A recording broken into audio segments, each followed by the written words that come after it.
Vice President Vance saying, being the world reserve currency isn't all that it's cut out to be. And you look and actually think about Triffin's dilemma, which says you will always have a trade imbalance. Right. You will always have an eviscerated manufacturing base. How do you get away from that by being the world reserve currency? The answer is you probably don't. This far down the line, if you bring these critical manufacturing industries back, the cost goes to the moon, and the shelves become empty for a long time because we sent it over there for a reason, because of the cost. And now we're so far down the rabbit hole that how do you bring it back without creating a depression? I don't know how you do. And I think that's kind of the pickle that they realize they're in. If anything, I think they realize where we're at. That's why they're bringing back all the metals. That's why you're seeing the unorthodox things that are happening. But it almost makes me feel as like they realize that the end has to come. Schectman begins with a reflection on the journey he shared with his audience over the last 4 years. Long before BRICS became a buzzword in the alternative financial space, Schectman was warning of its rise. Long before the mainstream media acknowledged the draining of gold from the COMEX and LBMA, he was ringing the alarm. He describes it as a linear progression of events, a gradual, deliberate process that few were willing to recognize until the consequences became undeniable. This foresight didn't come from luck. It came from deep research, intuition, and an understanding of the subtle cues global power structures often leave behind, what he calls the crumbs. Look at the stuff that you and I have talked about for 4 years now. I've talked with you more than anyone. Literally in 4 years, and I thank you for that. It's been a wonderful relationship, and I hope it is another 100 years, our families. I do. But the things that I talked about with you 4 years ago, no one was saying, and I can say that no one was talking about the draining of the COMEX. I was. What's happening? The COMEX and the LBMA are being drained. No one was talking about BRICS. I was. BRICS wasn't a thing. Saudi Arabia wasn't even thinking of it. And a lot of it has happened. Not the way that I thought, all of it. Not all of it has happened, but a lot of the stuff that you and I have talked about, I called it a linear progression of events. It's happened. A lot of it has. And that's the way that it is. That's why I talked with you before about misdirection and the art of war. We live in a world where things are very competitive, and world reserve currency, investments, direction of investments, all that stuff is proprietary and private, and there is no reason that anyone worth their salt would tell the world what they're doing.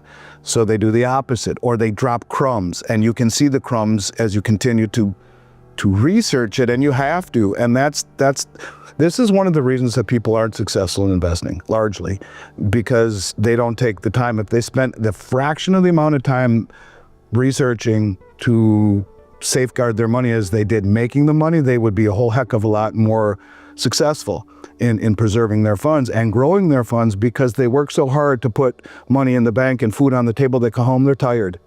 I mean, when I walked into this room today, you said, it's tiring, isn't it? I mean, yeah, it is, because we've been working hard at this show for 2 days. It's tiring. And the last thing you might want to do at that point is dig into geopolitical events and, investments. And that's what I have an advisor for, right? Let him do it. Well, that's the problem. And I think you have to do that nowadays. The world has gotten to a point where, yes, you can find the crumbs, you can see the crumbs, you got to dig to find them, but then you have to put them together and make your own. That's why, I think there's 3 sides to every coin. There's one side, there's the other side, but there's the middle, the rim. So you look at both sides of the coin and then figure out that third side. What does it mean to you? Man, that might be the best analogy, but that's the only analogy I can give you, is that none of this will ever be easy. None of it. And by the time it's on the mainstream, which appears easy, the big people have already way positioned themselves, and they're sitting, the old adage, on the deck chair of, sipping a cocktail, watching all of this happen. You need to make these decisions before it becomes obvious. And that's what I try to do. And I haven't been right on everything, but that's really what I try to do, and try to be a little bit different in this industry by researching, finding something, tracking it and seeing how it all plays out and continuing to find new things. Like, a lot of people are talking about what I am with the BRICS and with the new yuan settlement into gold, but I've heard no one talk about Lavrov's comment that they're opening it up to non-BRICS nations with the exception of the pound, the euro, and the dollar. Well, to me, that's about as big as it gets, because that hits at the heart of the naysayers who say they're not big enough. Yeah, they are. If they open this up and allow, just like, for example, Switzerland was allowed to trade with the European Union with treaties, even though they never became part of the euro, it's the same thing. It's opening up trade with all of these nations, even though they're not the BRICS nations. They're trading with the BRICS nations because of this new settlement system. And if you realize that China's entire goal is this Belt Road Initiative and all of the countries within it, there's hardly a country on the Belt Road that's in the BRICS, one or two. But now you've just opened it up to 75% of human population, and all of these countries in the Belt Road are being industrialized. They're underdeveloped and they're resource rich. So China brings them into the fold, and all of a sudden you have all of these people and all of this growing infrastructure that is settling outside the dollar. And instead of buying treasuries, buying commodities and gold to offset that risk of holding treasuries. It's a monstrous thing for the rest of the world and very bad for the dollar. And it's one of these things, because it's so drawn out, the little by little by little, and not the all at once, and people just dismiss it and poo-poo it. There will come that all at one moment, maybe long after we're gone. I don't know, maybe next week, I don't know. But if you don't see the little by little and the chess pieces that are being put into place, then you're not paying attention. But to your point, you got to dig. You won't find it on the evening news or on Fox News or anywhere unless you dig. The problem is it's the bond market in Japan. Rates are rising, that carry trade is disappearing.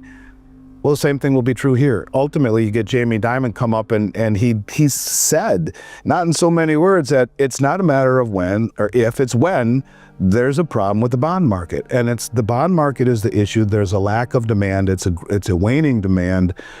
Ultimately, there's a problem with the bond market, and that problem would be a bond collapse, interest rate spike, and that's the reset that we've talked about, maybe differently than we anticipated. But if the bond market really collapsed and interest rates spiked considerably, stocks, bonds, real estate, the banks, the insurance companies are all in big trouble. Schectman goes even deeper. Is the U.S. trying to force a reset? Are we intentionally sabotaging the dollar and the Treasury market to prepare for a new gold-backed system? It may sound conspiratorial, but he presents a compelling case. The U.S. is repatriating gold, hoarding commodities, and quietly preparing for a post-dollar world. Meanwhile, new political figures like J.D. Vance are questioning the benefits of being the world reserve currency at all. The manufacturing base is gone, the trade imbalance is unsustainable, and reshoring industry will cost far more than most Americans can afford. Schectman wonders if a new nationalized, commodity-backed system is the endgame, and whether the collapse of the old system is part of the plan. We are in the midst of a reset, Schectman states plainly. It's happening slowly, piece by piece. He's not optimistic about how it's being managed, but he's convinced that it's real, it's happening, and it's picking up speed. He sees a nation fraying from within, alienating allies, destroying its fiscal credibility, and ignoring the realignment of global trade. This isn't just a financial collapse. It's a collapse of leadership, vision, and moral authority. Even before it got this bad, remember, you were the one who turned me on to the video that leaked from the FDIC, where they said if we let this out to the public and they really figure out how bad it is, there'll be a run on the banks. So we can't let that happen. Unintended consequences. Right. Yeah. But that's the thing, and it's hard being in a position of saying this stuff continuously, where you and I are the little boys who cried wolf. But one thing I'll take solace in is a lot of the stuff that we've talked about is happening. It is, and not exactly as we drew it up, but it is. And you don't have to be a rocket scientist to connect the dots. You have to dig to find the dots. I think what's happening with the BRICS nations is largely ignored, largely underestimated, and it is a catastrophic mistake. I truly do believe that. And, you got Mexico at the BRICS meeting, for goodness sake. You have countries that we've been aligned with forever that are tired of this, the way that we deal with the world. Right now, in my opinion, the one mistake President Trump has made is using whip rather than, or the stick rather than the carrot.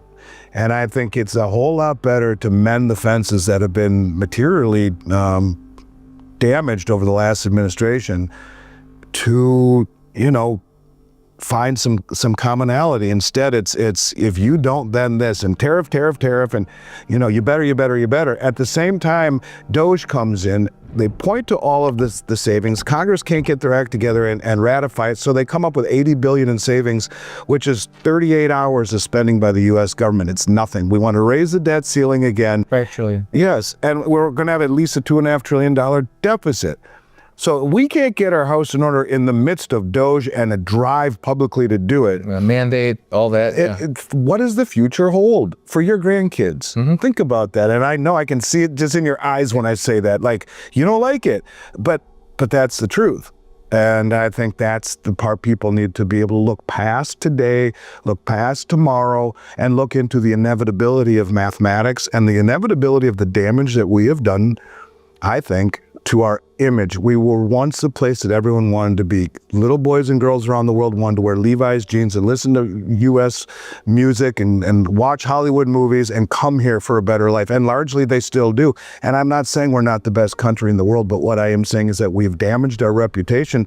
And you have to ask yourself, has it been irreparably damaged to the point where we aren't trusted? And a system that is foundationally built upon trust is in trouble if the trust has been frayed to the degree that ours has. And even in shining a light upon our fiscal irresponsibility, we still can't get our house in order. Well, that to me is kind of one of the last nails in the coffin. Like, yeah, it's time to move on, time to find a new system. And I'll say this publicly, and I don't say this very often. I said to you many times that, in fact, I don't know if I've said this at all publicly, but my feeling is this, that last administration, too stupid to be stupid. I said that to you 100 times or more. This administration, different, but almost following the same playbook, only differently performed. What I mean by that is we're doing things to aggravate people, both fiscally, monetarily, politically, geopolitically. We're aggravating people around the world. We're using coercion rather than cooperation. We're spending more than we should. We're doing things that we shouldn't do to align the world in a cooperative manner. So are they trying to force this reset? Are they trying to get us to a point where, again, the world abandons the dollar and abandons the treasury market? Is this something that they're attempting to do so they can reset the system, so they can point to those guys who made it happen and then become more nationalized, backed by gold, all the gold that's coming in, reset the system and do something different? It makes me feel like they are doing that they realize the inevitability. Let's onshore as much as we can in terms of commodities, and we have to break this chain. And when you hear Vice President Vance saying, being the world reserve currency isn't all that it's cut out to be, and you look and actually think about Triffin's dilemma, which says you will always have a trade imbalance, right? You will always have an eviscerated manufacturing base. How do you get away from that by being the world reserve currency? The answer is you probably don't. This far down the line, if you bring these critical manufacturing industries back, the cost goes to the moon, and the shelves become empty for a long time because we sent it over there for a reason, because of the cost. And now we're so far down the rabbit hole that how do you bring it back without creating a really a depression? I don't know how you do. And I think that's kind of the pickle that they realize they're in. If anything, I think they realize where we're at. That's why they're bringing back all the metals. That's why you're seeing the unorthodox things that are happening. But it almost makes me feel as like they realize that the end has to come. And sooner than later would probably be better to pull the Band-Aid off, reset the system, become a country that focuses on itself nationally rather than internationally.